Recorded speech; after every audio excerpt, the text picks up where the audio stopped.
리더스 유학원을 통해서 유학 준비를 1년 동안 하고 이번 가을 학기부터 루이지애나 주립대의 키네지올로지 전공으로 PhD 과정을 시작하게 된 송아영입니다.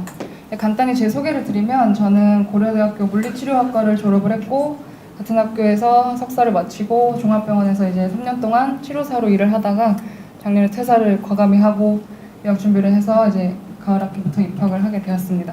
그래서 오늘 제가 말씀드릴 내용은 교수의 마음에 드는 박사 지원자가 되는 법 너무 거창해 보이는데 사실은 제일 중요한 건 SOP라는 걸 말씀드리고 싶어서 오늘 발표 주제를 정했고요. 전반적으로 박사과정 유학을 준비하면서 좀 제가 느꼈던 점, 유용한 팁들 몇 가지 말씀드리겠습니다. 일단 모든 분들이 유학을 결심하시면 당연히 충분히 고려하시겠지만 정말 내가 연구에 뜻이 있는지 그리고 그러기 위해서는 정말 미국 유학이 필요한지에 대해서는 충분한 시간을 두시고 아마 생각을 하신 다음에 준비를 시작하는 것이 좋으실 것 같아요. 준비 과정도 만만치가 않고 미국에서의 뭐 학비나 생활비, 뭐 물질적인 뿐만 아니라 뭐 심리적인 압박감이나 스트레스가 어마어마할 것으로 저도 아직 겪어보진 않았지만 예상이 되기 때문에 충분히 고려를 하시고 준비를 시작하시면 좋겠습니다. 그래서 크게 5가지 섹션으로 나누어서 설명을 드리겠습니다. 네, 이제 유학을 준비를 시작하시면 가장 먼저 하게 되는 게 바로 학교 교수 설치와 이제 컨택입니다. 저 같은 경우는 저와 리서치 인터레스트가 가장 잘 맞는 교수를 이제 고르느라고 시간이 굉장히 많이 소요가 됐습니다. 저랑 맞지 않는 연구를 뭐 5년 이상 할 자신이 절대 없었기 때문에 아무리 좋은 학교라도 리서치 핏이 맞지 않으면 과감히 포기를 하고 제가 하고 싶은 연구를 하고 있는 교수님을 위주로 이제 지원을 했고요.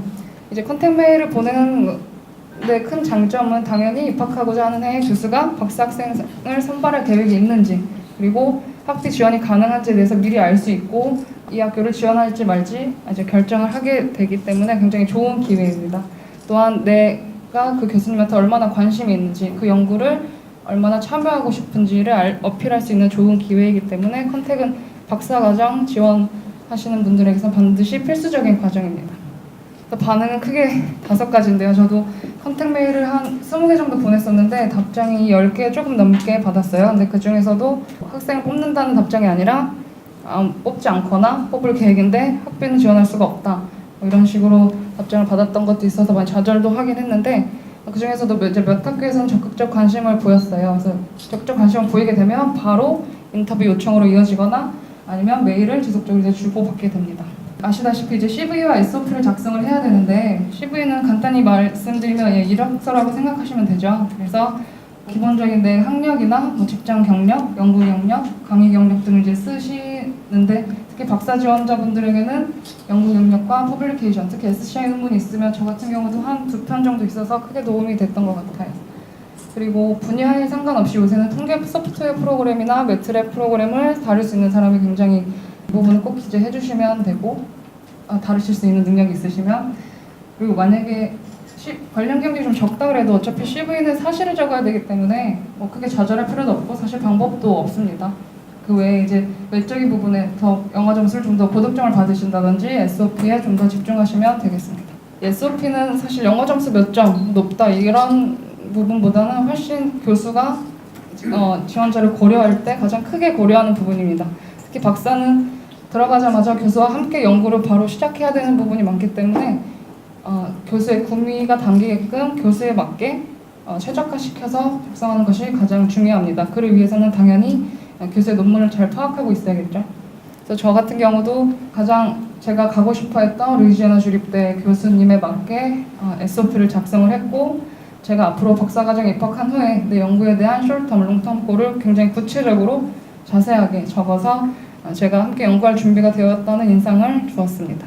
저는 사실 유학 준비를 직장을 퇴사하고 하느라고 시간 분배를 잘 하지 못했어요. 그래서 토플에 쓸데없이 너무 많은 시간을 할애하다 보니까 SOP와 GRE에 할애할 시간이 좀 적어져서 아주 한 번에 쓰려고 하다 마음고생을 굉장히 많이 했는데 여러분들은 그러지 마시고 영어 성적을 만드시다가 좀 지겨울 때, 쉬고 싶을 때 틈틈이 내가 박사과정에서 하고 싶은 연구를 메모해 두었다가 나중에 추합해서 작성하시는 방법으로 하시면 좋을 것 같고요. 저 같은 경우는 제가 하고 싶은 연구가 뇌졸중 환자, 특히 반신마비 환자의 그 보행 패턴을 분석한 연구를 정말 하고 싶은데 사실 미국에는 이 분야를 연구하시는 교수님들이 굉장히 많아요. 그렇지만 그 각 교수님들마다 어떤 교수님들은 왼쪽 오른쪽 다리를 비교하시기도 하고 아니면 어떤 분들은 고관절과 무릎 관절, 발목 관절을 비교하시기도 하고 조금씩 다르기 때문에 그러니까 뭉뚱그려서 SOP에 나는 뇌졸중 환자의 부행 패턴을 분석하고 싶다라고 쓰면 사실 교수님들도 다 아시거든요. 컨트롤 CV 해서 학교 이름만 바꾼 거를. 그러니까 그러지 마시고 시간을 충분히 할애하셔서 각 교수님마다 최적의 SOP를 작성하시면 훨씬 더 좋은 결과를 내실 수 있을 겁니다. 저는 사실 그렇게 하지 못해서 조금 아쉬운 점이 좀 남습니다. 토플과 GRE는 그냥 간단히 말씀드릴게요. 다 여러분들 잘 아시는 시험들이니까 당연히 원어민이 아니라면 토플부터 하시는 게 맞습니다.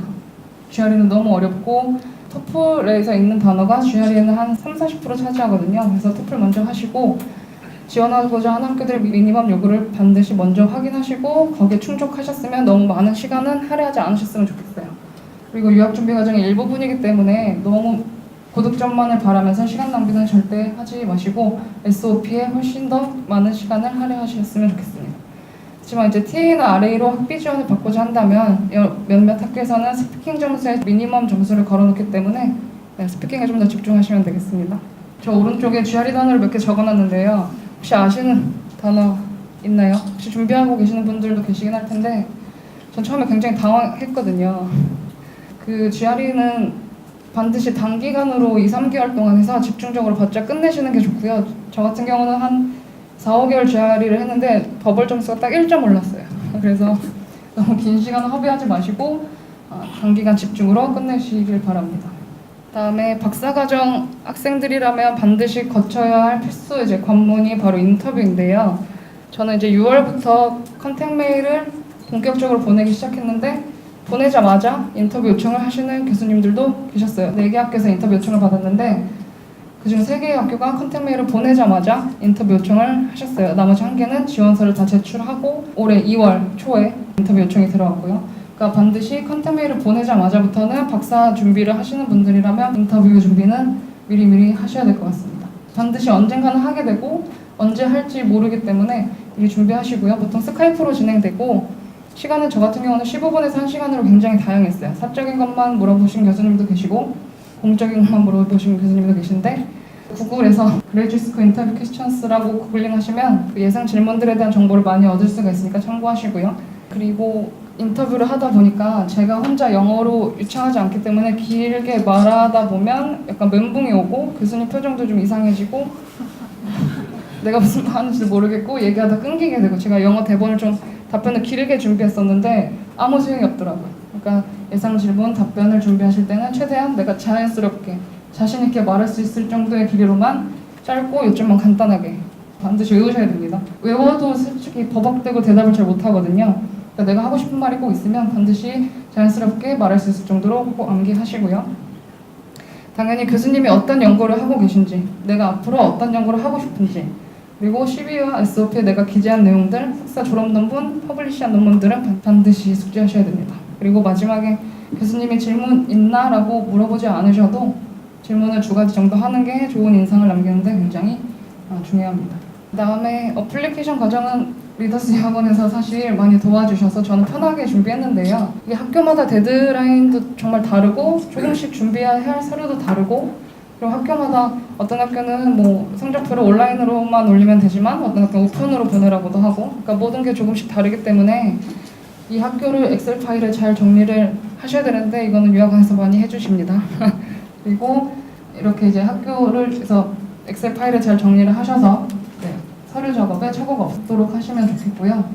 추천서는 교수님께 사전에 양해를 구하시고 사실 1-2개 학교를 지원하실 게 아니라 적어도 한 10개 학교는 지원하실 거기 때문에 사전에 양해를 구하시고 저 같은 경우는 교수님께 지원할 학교 정리 파일을 같이 드렸어요. 그리고 제가 관심 있어 하는 교수와 데드라인까지 적어서 드렸고 그 이유는 교수님께서 추천서를 작성하실 때 그 관심 있는 교수님에 맞게 추천서를 작성해 주실 수가 있기 때문에 그렇게 해서 드렸고 재정적인 부분은 모든 학교가 그런 건 아니지만 지원 과정에서 1년치 학비에 대한 재정 증명을 요구하는 경우도 있기 때문에 그건 이제 학교별로 알아보시고 미리 준비해 두시면 좋겠습니다. 저는 이제 1년간 유학 준비를 마치고 이제 루이지애나 주립대로 이제 풀 펀딩 TA를 받고 이제 가게 됐고요. 제가 제일 하고 싶었던 연구를 하는 교수님과 함께 제 임상 경력과 제 연구 경력 이제 시너지를 발휘해서 연구를 앞으로 하게 될 것 같아서 굉장히 기대가 되고 기쁩니다. 그리고 이제 마지막으로 말씀드리고 싶은 건 시간 분배를 잘 하셔서 중요하지 않은 것에 많은 시간을 투자하지 마시고 리서치 핏이 잘 맞는다는 게 사실 굉장히 중요하거든요. 이 교수가 사실 토플 점수 1, 2점 낮은 학생이지만 나와 리서치 핏이 훨씬 더 잘 맞으면 당연히 이 학생을 뽑습니다. 그렇기 때문에 너무 영어 점수에 일희일비하지 마시고 SOP, 그러니까 리서치 핏이 잘 맞는 교수에게 최적의 SOP를 보내주는 것이 가장 중요하다고 느꼈습니다. 이상으로 저희 발표를 마치겠습니다.